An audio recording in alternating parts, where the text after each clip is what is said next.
Langsung lanjut aja nih Kak. Kita mau ngapain Kak hari ini Kak? Boleh kasih tahu kadang-kadangnya? Di pagi hari ini kita akan ada sesi sharing alumni. Wah keren sekali, beri tepuk tangannya dong. Beri tepuk tangannya dong. Di sini akan ada 4 alumni dari SMP Negeri 8 Surabaya yang sudah sukses dan masuk di universitas terbaik ya di Indonesia. Luar keren biasa sekali gak sih Kak Rizky? Ada yang pengen gak masuk di universitas terbaik di Indonesia? Salah satu universitas terbaik. Ada yang tahu nggak? Mungkin bisa angkat tangan? Yang Bisa mau angkat masuk tangan? di salah satu universitas terbaik? Boleh angkat tangan mungkin? Ada yang tahu? Pasti mau semua dong. Apa? Siapa sih yang gak mau? Oh iya bener banget, ada yang jawab uner nih Kak.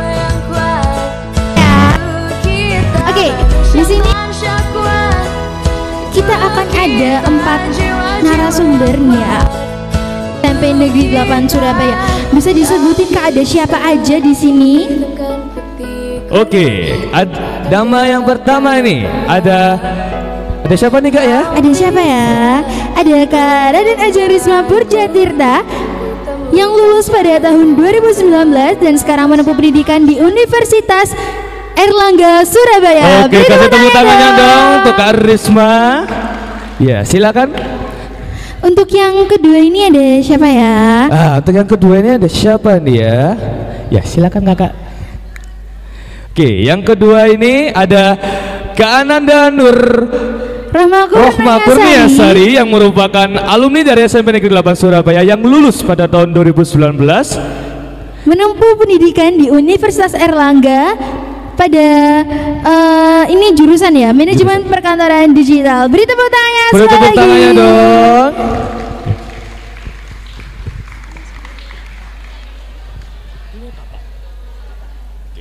Oke, selanjutnya nih ada siapa nih Kak Yana? Ada siapa ya? Ada siapa ya?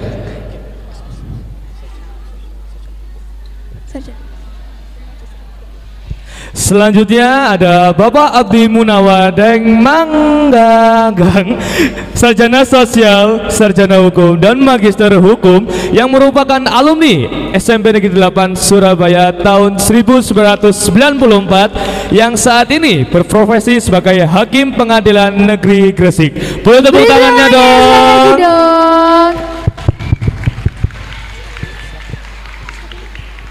Adalah alumni yang terakhir, yaitu ada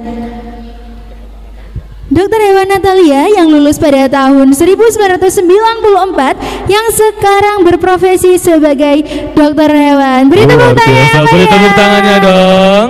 Ya. Ya. Ya, kami persilakan kepada narasumber untuk menempati tempat duduk yang sudah disediakan. Oke, keren-keren sekali ya. Sekali lagi dong coba beri tepuk tangan yang meriah untuk para narasumber kita yang sangat keren-keren ya. Ini Kak Rizky ya. Iya, benar-benar keren banget sih. Dan ini semuanya alumni dari SMP 8 nih. Iya, ya? alumni dari SMP Negeri 8 Surabaya. Kalian besok juga harus seperti mereka ya teman-teman semuanya. Oke. Siap nih Kak ya. Kira-kira siapa dulu nih Kak? Siapa dulu ya? Siapa dulu ya? Oke, kita panggilkan narasumber kita yang pertama, yakni Kak Raden Ajeng Risma Purjatirta yang menempuh pendidikan pada Universitas Airlangga Surabaya. Beri tepuk tangan yang meriah. Tes, oke. Assalamualaikum warahmatullahi wabarakatuh. Selamat pagi semuanya. Oke, ulang lagi ya. Selamat pagi semuanya. Beri tepuk tangan yang meriah untuk kita semuanya. Baik, yang terhormat Bapak Kepala Sekolah SMP Negeri 8 Surabaya, Bapak yang terhormat para alumni SMP Negeri 8 Surabaya, yang terhormat Bapak Ibu guru sekalian yang saya hormati, dan juga yang terhormat teman-teman semuanya yang paling saya cinta yang ada di sini. Oke, semuanya perkenalkan, nama saya Risma Purjatirta Aryani Hemas, biasa dipanggil Risma, tapi di sini saya sering dipanggil Ripu karena singkatan dari nama saya Risma Purjatirta. Untuk sharing pengalaman saya selama di SMP Negeri 8 Surabaya ini, saya alhamdulillah di kelas 7 saya dipercaya untuk menjadi wakil ketua OSIS Pertama, Wakil Ketua OSIS 1 di SMP Negeri 8 Surabaya. Jadi nggak menutup kemungkinan buat teman-teman sekalian yang masih kelas 7 di sini untuk mau memulai organisasi. OSIS merupakan wadah untuk teman-teman semuanya untuk mau belajar tentang leadership, mau belajar tentang bertanggung jawab, mau belajar untuk mencoba hal baru. Di OSIS, teman-teman kan pasti first timer ya, first timer mencoba hal baru untuk pertama kalinya. Jadi aku sendiri sangat menyarankan teman-teman sekalian untuk mencoba berorganisasi di OSIS, karena juga OSIS di sini punya teman-teman OSIS yang luar biasa, punya pembina yang luar biasa yang sangat berkompeten untuk teman-teman dalam mencoba hal baru. Kemudian alhamdulillah di kelas 8 saya dipercaya untuk menjadi Pratama Pramuka, Pratama Putri di SMP Negeri 8 Surabaya. Terus juga alhamdulillah di SMP Negeri 8 Surabaya ini saya mendapatkan pembinaan yang baik, dapat dukungan dan support dari Bapak Ibu guru yang baik, dan alhamdulillah saya berkesempatan untuk menjadi perwakilan SMP Negeri 8 Surabaya dan mewakili pelajar di Surabaya untuk berangkat ke Korea, Busan Korea. Alhamdulillah, kalau bukan karena support dari Bapak Ibu guru sekalian, saya nggak mungkin bisa di titik dimana saya bisa berangkat ke Korea full gratis, gak keluarkan biaya sedikit pun untuk saya berangkat ke Korea. Dan itu juga teman-teman ketahui, potensi apapun yang kalian punya, potensi yang kalian teman-teman punya, baik itu akademis maupun non akademis, itu kalian harus kembangkan. Mumpung kalian di SMP Negeri 8 Surabaya, ayo digali potensinya.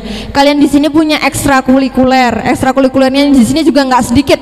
Ekstrakurikulernya di sini ada banyak, ada basket, ada futsal, ada silat, ataupun ada English ekstrakurikuler itu juga teman-teman bisa gali di sini. Nanti kan pasti ada demo ekskul ya.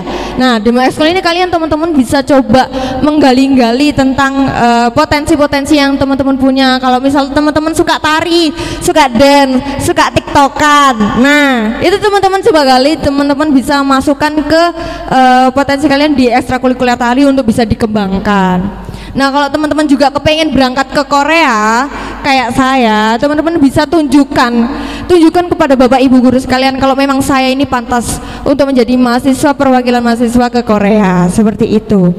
Terus teman-teman juga saya di sini juga menjadi kader Adiwiyata. Kalau teman-teman tahu kader Adiwiyata, kader lingkungan, nah itu saya juga termasuk dalam pembinaan sama Bu Titi dan juga Bu Ida untuk melakukan kader Adiwiyata, kayak buat takakura, kayak buat pupuk, pengembangan biopori. Saya juga di sini juga diajarkan untuk melakukan hal-hal tersebut. Jadi teman-teman sekalian, mumpung kalian mendapatkan SMP yang luar biasa baik ini, SMP yang punya potensial sumber daya gurunya yang luar biasa, teman-teman juga punya kakak kelas yang sangat luar biasa yang punya potensi jiwa leadership yang tinggi, teman-teman bisa ngembangin potensi-potensi kalian. Jangan pernah takut teman-teman untuk mencoba, dicoba dulu. Dan juga saya di titik ini juga bisa, sampai di titik ini juga menerapkan 4B.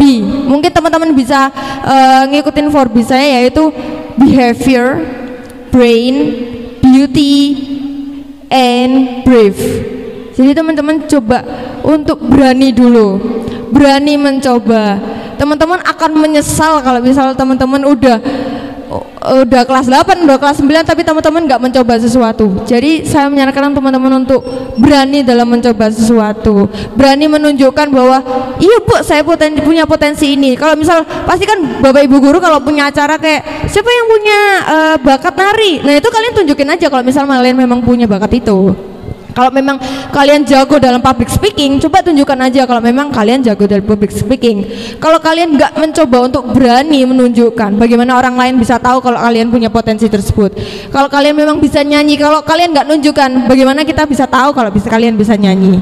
Mungkin itu saja dari saya. Teman-teman barangkali mau ada yang nanya-tanya tentang bagaimana perjalanan saya ke Korea atau bagaimana, nanti bisa coba mau ngobrol sendiri sama saya juga nggak apa-apa, karena kan ini juga banyak narasumber yang lebih top dan waktunya mungkin terbatas di sini. Jadi teman-teman kalau bisa mau tanya-tanya tentang perjalanan ke Korea, perjalanan OSIS atau organisasi maupun pramuka, teman-teman bisa tanya aja secara pribadi ke saya karena waktunya terbatas dan juga harus berlanjut kepada alumni-alumni berikutnya.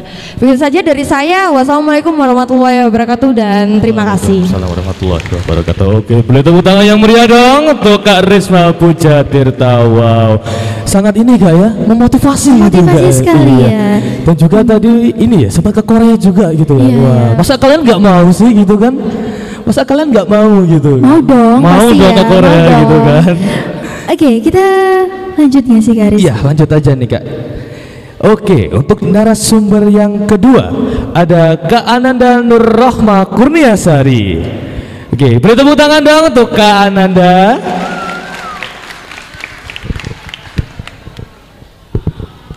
Oke, baik. Sebelumnya perkenalkan, nama saya Ananda Nur Rahma Kurniasari dari Universitas Airlangga, jurusan Manajemen Perkantoran Digital. Baik, sebelumnya yang terhormat Bapak Kepala Sekolah SMP Negeri 8 Surabaya dan guru-guru SMP Negeri 8 Surabaya yang saya cintai, serta para narasumber dan adik-adik semuanya. Mungkin di sini saya juga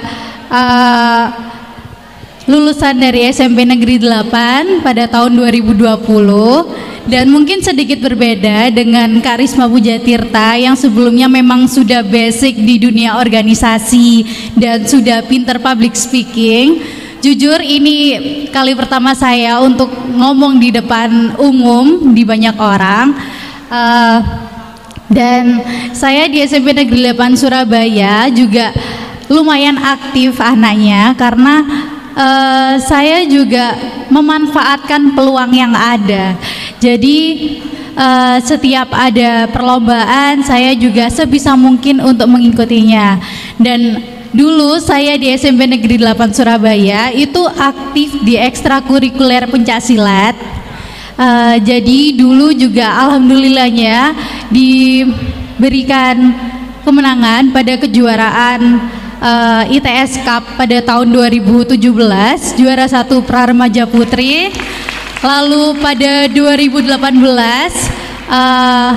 mendapatkan juara lagi, juara 1 Praremaja Putri di UWKS Cup Surabaya. Lalu saya juga aktif mengikuti event-event untuk mewakili SMP Negeri 8 Surabaya seperti yel-yel yang dipandu oleh Bu Ida.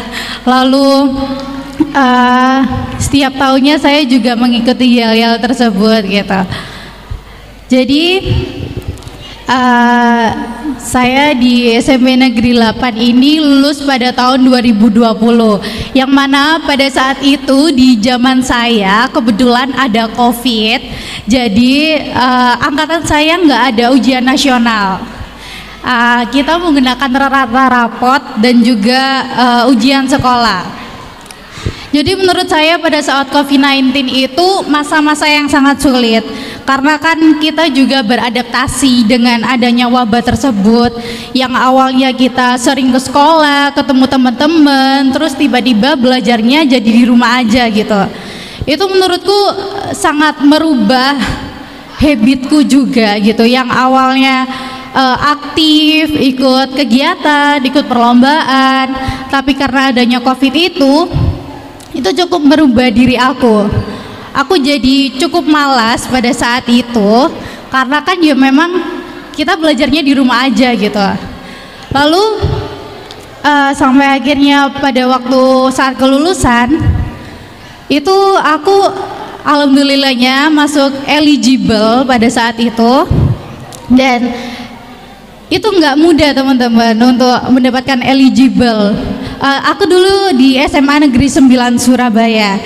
Jadi itu di SMA komplek yang teman-temannya juga pinter-pinter juga. Jadi harus pinter-pinter membagi waktu untuk belajar. Dan pada saat itu peringkat eligibleku nggak terlalu tinggi. Jadi aku mikir gimana nih caranya biar bisa ngimbangin dan bisa masuk PTN yang aku pingin gitu. Akhirnya aku cari-carilah perlombaan di sosial media yang waktu itu ada Olimpiade Sains dan Bahasa yang diadakan oleh Brain Indicator Indonesia ya, dan alhamdulillahnya saya mendapatkan juara 2 waktu itu di bidang matematika, lalu mendapatkan medali perak di bidang geografi dan sosiologi.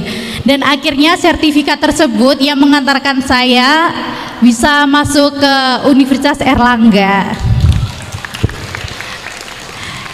Jadi intinya untuk kalian semua yang mungkin malas untuk berorganisasi, setidaknya kalian bisa memanfaatkan peluang yang ada. Semisal ada perlombaan apapun itu, kalian ikuti aja, nggak usah mikir wah aku nggak bisa, wah nanti aku bakalan kalah nih, nggak usah mikir gitu.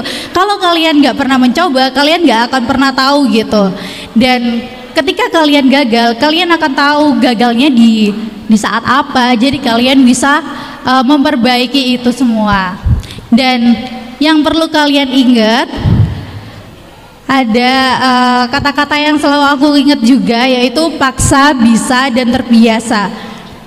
Kalian harus memaksa sesuatu yang baik itu agar kalian bisa, dan lalu kalian akan terbiasa.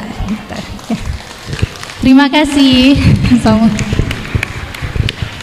Oke, sekali lagi dong boleh tepuk tangan untuk Kak Anan dan Nur Rohma Kurniasari. Wah, sangat ini sekali ya Rizky. Iya benar. Perjalanannya itu kayak panjang gitu. Iya, perjalanannya panjang tapi luar biasa. Luar biasa banget. Oke, selanjutnya nih Kak, ada siapa ini? Ada siapa ya? Oke, langsung disebutin nggak sih? Narasumber yang ketiga yakni ada Dr. Natalia yang sekarang berprofesi sebagai dokter hewan. Beri tepuk tangannya dong. Langsung.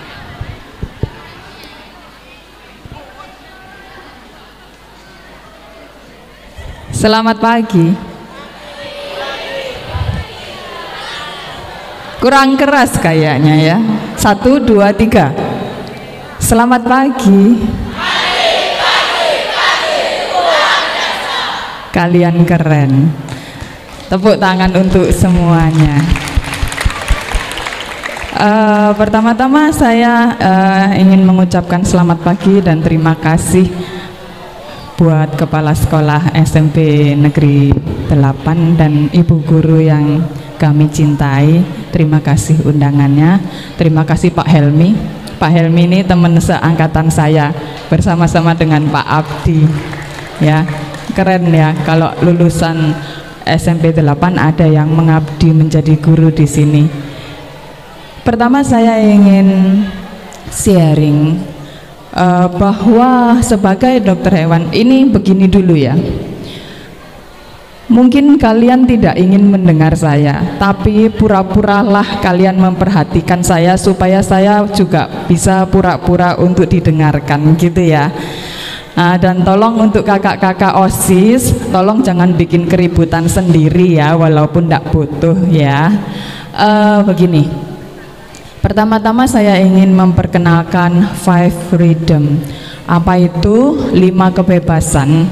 5 kebebasan itu adalah yang pertama, bebas dari rasa haus dan lapar. Kita di bumi ini tinggal tidak sendirian.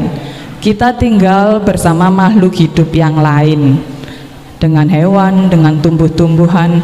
Jadi kalau kita tidak bisa memberi makan, tidak bisa membantu, menolong, paling tidak kita tidak menyiksa mereka, begitu ya. Jadi dengan mengenal 5 freedom, saya harap semuanya setelah ini punya hati untuk memiliki kasih terhadap lingkungan kita, hewan-hewan dan tanaman. Pertama, kita harus tahu bahwa makhluk hidup itu harus bebas dari rasa haus dan lapar. Jadi kalau seandainya ada yang di rumah punya hewan peliharaan, ada angkat tangan. Oh banyak ya, keren. Jangan lupa kasih makan, kasih minum ya.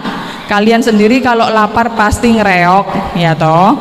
Terus kemudian bebas dari perasaan tidak nyaman ya. Ingat pura-puralah memperhatikan saya dengan tidak ngobrol, supaya saya juga bisa pura-pura merasa didengarkan. Oke, ya. Terus kemudian bebas dari rasa sakit, cedera, dan sakit penyakit. Kita sendiri sebagai umat manusia pasti tidak akan merasa suka kalau kita sakit, ya kan? Demikian juga dengan makhluk hidup. Jadi kalau peliharaan kita mulai sakit, ingat bawa ke dokter hewan, ke saya, gitu ya. Terus bebas mengekspresikan perilaku normal. Jadi perilaku normal itu misal ada yang pelihara monyet, jangan dikurung terus, jangan diikat terus, ya, kasih kebebasan. Kemudian bebas dari rasa ketakutan dan stres.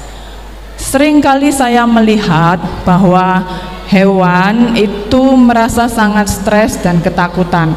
Ingat, nanti sewaktu kalian dewasa dan mungkin akan menjadi dokter hewan, kalian harus ingat kata-kata saya hari ini bahwa hewan tidak boleh takut dan stres.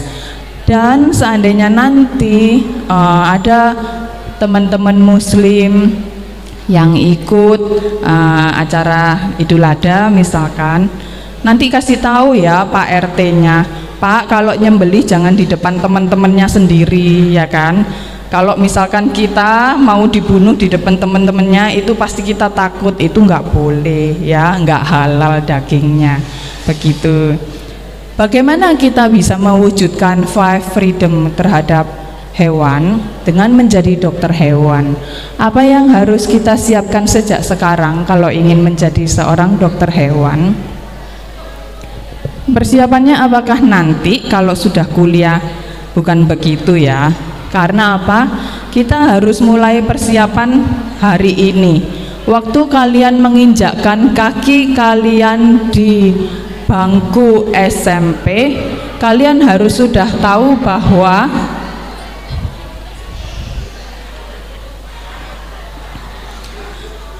ini adalah persiapan kalian. Kenapa? Karena masuk perguruan tinggi negeri itu ada 3 pilihannya.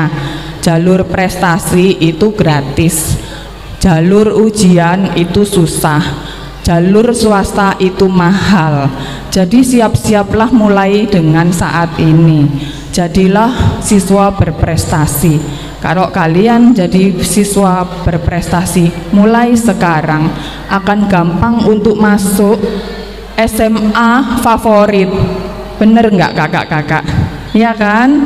Ini kakak-kakak ini jadi favorit karena mereka berprestasi sejak SMP. Betul kan? Nah, apa tadi semboyannya kakak? 3 itu paksa bisa terbiasa.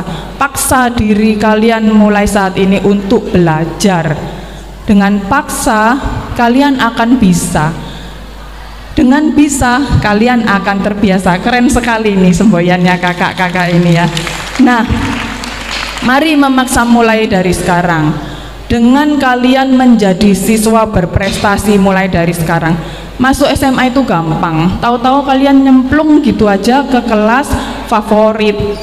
Setelah SMA jadi masuk kelas favorit terus-terusan, terus kemudian apa? Tahu-tahu dapat undangan masuk perguruan tinggi negeri. Pakai ujian? Enggak.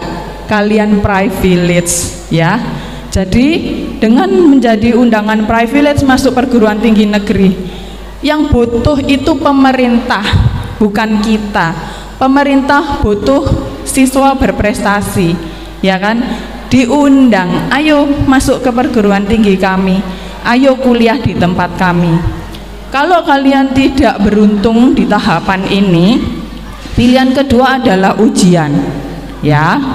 Karena kalau ujian itu saingannya se-Indonesia itu bukan cuma ribuan tapi ratusan ribu, ya, gak gampang.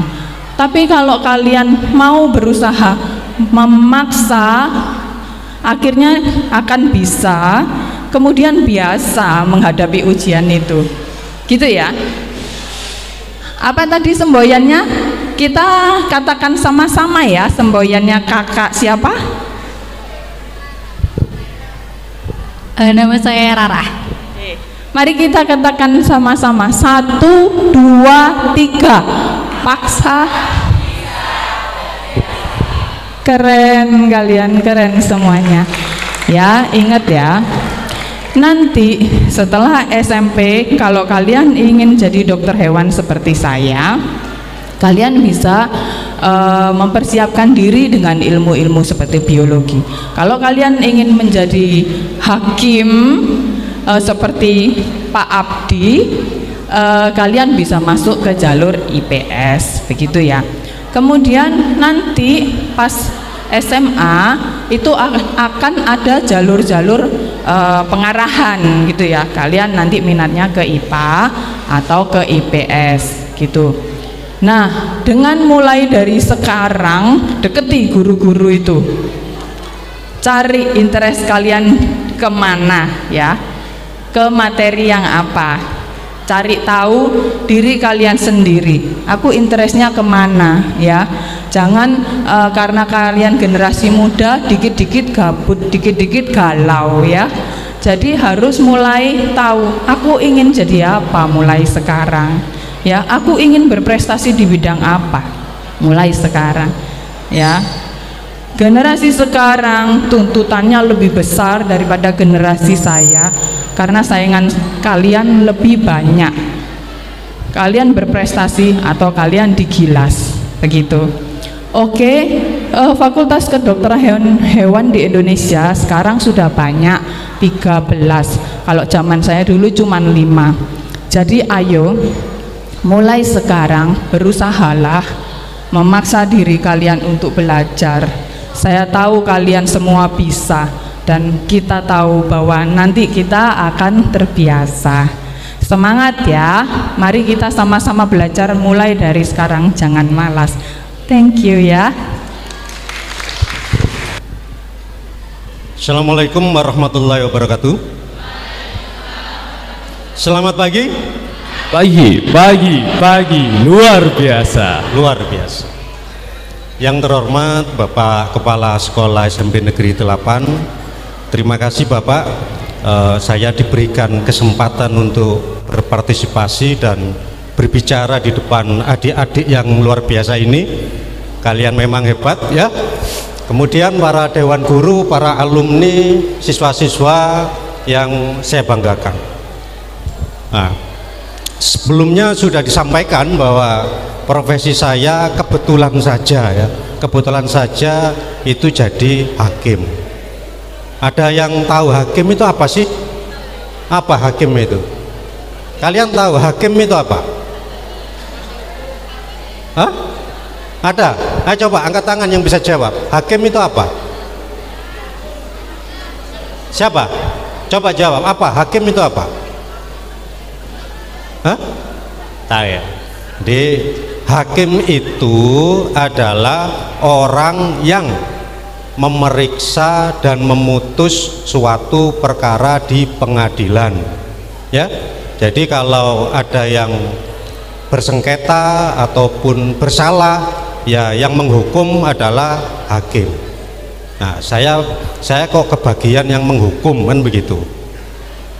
Agak ngeri ya kayaknya menghukum itu. Nah, mungkin adik-adik ini kurang familiar ya, hakim itu apa. Tentu pengadilan. Kalau kalian berbuat salah nanti di saat dewasa ya, tentu kalian bisa disanksi dengan hukum. Oke, saya kurang banyak menjelaskan hal itu, tapi saya ingin berbagi dan mungkin mendorong kepada adik-adik semua tentang bagaimana kiat-kiat sukses kalian di masa depan. Ini kan para masa depan bangsa ini kan terletak di bahu-bahu kalian. Ini punya bayangan enggak besok besarnya mau jadi apa? Coba kamu besarnya besok mau jadi apa? Hah? Belum? Apa? Mau jadi apa? Hah? Pramugari. Kamu mau jadi apa? Jadi apa? Kurang dengar. Ustadz, alhamdulillah. Mau jadi apa? penyanyi. Ini ya, yang saya sebut teman kalian bertiga ini punya cita-cita. Tapi bagaimana cara menggapai cita-cita itu? Bagaimana caramu untuk bisa menggapai cita-cita itu? Belajar. Itu saja. Pokoknya belajar gitu. Ya. Jadi yang ingin saya sampaikan dan tekankan kepada kalian semua, ini kan kalian peralihan dari SD ke SMP ya. Ini dunia baru bagi kalian. Artinya kalian dari level anak-anak menjadi remaja. Ya, anak-anak menjadi remaja. Oke. Maka saya berpesan kepada kalian semua, biasakanlah untuk selalu menghormati orang yang lebih tua, khususnya orang tua kalian, para guru kalian, ya, dan sekitar kalian yang mungkin lebih tua atau dewasa. Biasakanlah untuk saling menghargai, untuk saling menghormati. Ya. Halo. Halo. Ya. Jadi yang ingin saya sampaikan tadi itu adalah bahwa kalian untuk bisa sukses di masa depan harus mampu menjaga adab. Ada yang tahu adab itu apa? Adab itu apa? Hah? Kalian tahu enggak sila kedua itu bunyinya apa? Hah? Apa? Kemanusiaan yang adil dan beradab. Kalau adil sudah tahu ya, sudah tahu. Kalau adab, apa adab itu? Hah? Ya, jadi sejak dini kalian harus mampu menjaga adab. Adab itu adalah aturan yang terkait sopan santun, ya, sopan santun berdasarkan nilai-nilai agama. Contoh, kalian lewat di depan orang tua biasa nunduk gitu kan, itu kan adab. Atau mungkin bicara dengan orang tua intonasinya tidak terlalu tinggi tapi rendah, itu adab, ya. Biasakanlah sejak dini, sedini mungkin kalian menjaga adab. Percayalah, itu adalah kunci sukses kalian di masa depan. Untuk apa kalian berilmu kalau tidak beradab? Mungkin kamu ranking 1, pinter satu kelas, tapi tidak punya adab, tidak sopan dengan orang sekitarnya. Bisa sukses tidak? Tidak bisa, ya, karena adab itu adanya di atas ilmu. Jadi kalian kalau ingin sukses, jangan hanya berbekal ilmu pengetahuan saja, tapi bekalilah kalian dengan adab yang baik. Nah, di SMP inilah kalian dituntut untuk itu semua. Oke? Oke? Oke ya? Bisa kan jaga adab? Ya. Hormatilah orang tua kalian. Hormatilah para guru-guru kalian.